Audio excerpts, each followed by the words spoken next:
So with regard to the position of the house, you can see the site plan here, and I've drawn on the position of the solar panels here and here facing southwest, which will allow them to get the most of the sun in the middle of the day.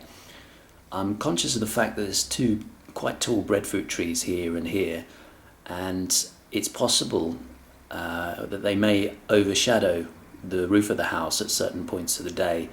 I can't tell based on what I've seen so far. Ideally, we would prefer the house to be just a little bit further up the slope. Not far, just maybe 10-15 feet further up the hill. I'm aware that this will require more dirt to be dug out, and perhaps there's some other complications that it would cause. So if you don't see any reason other than a bit more work with the digging why we shouldn't move it, say 10-15 feet further forward, then we would go ahead with that. But if there is any problem with that, then we would be happy for the house to remain in the position it is on the site plan. The most important thing is the orientation stays the same, so it faces that way, so that the solar panels can get the most of the sun. So turning now to the particular features of the house, we mentioned the solar panels. So if we go to the upper floor of the house, you can see I've marked on where the solar panels will go. There's a bank of 4 here, and there's another bank of 2 here. And just in terms of wiring considerations, obviously the storage room is down here on the ground floor.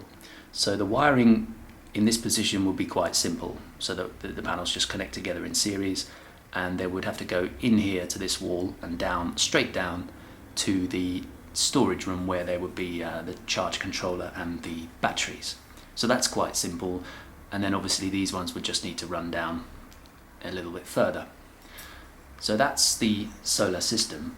And in terms of the water collection points, obviously the tank room is down here, so there would need to be, assuming that there's going to be 2 tanks, there would need to be 2 drain pipes going down from the gutter on the roof down to feed the water tanks below. And so if we go downstairs,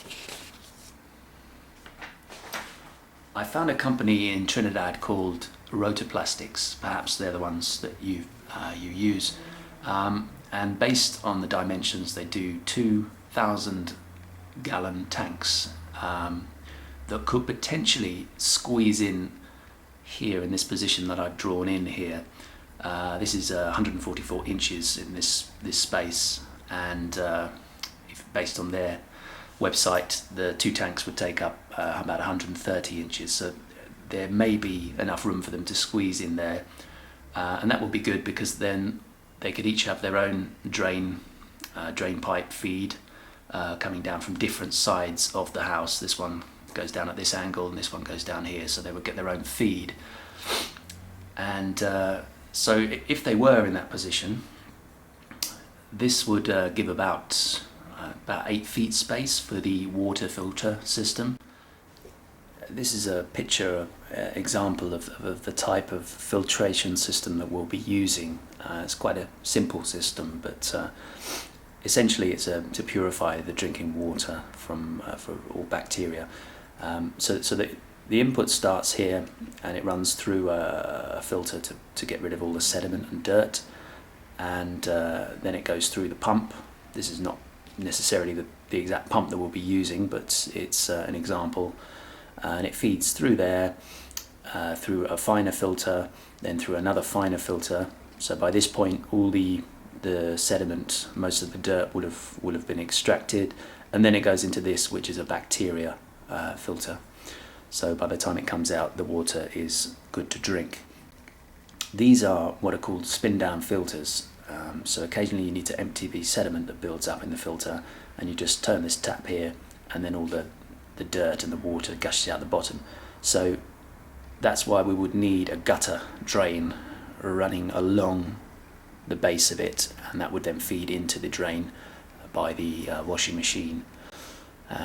But yeah, we already have these parts. We just need to obviously get the actual plumbing materials.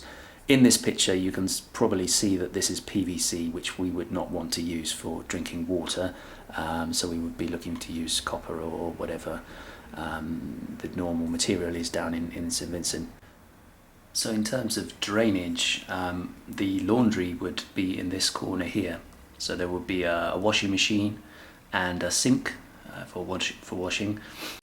So what we would need is a kind of gutter drain just running along this wall, and then it would get to here where the washing machine and the sink are, and then there would be a drain in this far corner for the grey water to run off to the tank over there somewhere. So essentially that's where the waste pipe coming out there would be. The tanks are about 8¼ feet high, and I'm aware of the fact that the rooms are about 7'9". So what I propose is for this tank room to be dropped about 1 foot. So when you come in from the kitchen, you step down, there's a step down about 1 foot, and again if you want to go to the storage room you step up again. So it's just this room that's sunk down 1 foot or so, and that would give more space for the tanks, but it would also guard against any potential flooding. At some point there would be a depression here, so that it wouldn't flood so easily into the kitchen. So if that's possible, then that would be a good idea, I think. The other issue is obviously getting the tanks into the house. The way that I'm assuming would be the most practical is if you essentially left one of the walls unfinished, so that when the tanks are ready to go in, then they can just be lifted in and then obviously brick up. If you've got any other alternative way that might be better, then obviously we can discuss that. But that's basically how I saw it working. So if the room was set down about 1 foot, then the water would just be drawn here along this wall through the water filter system, and then there'll be a pipe just going along the step here and into the kitchen tap. The kitchen tap will be the only water, would be the only tap for drinking water. Everything else would just be fed off either the mains or this one here. So basically the kitchen tap is the drinking tap.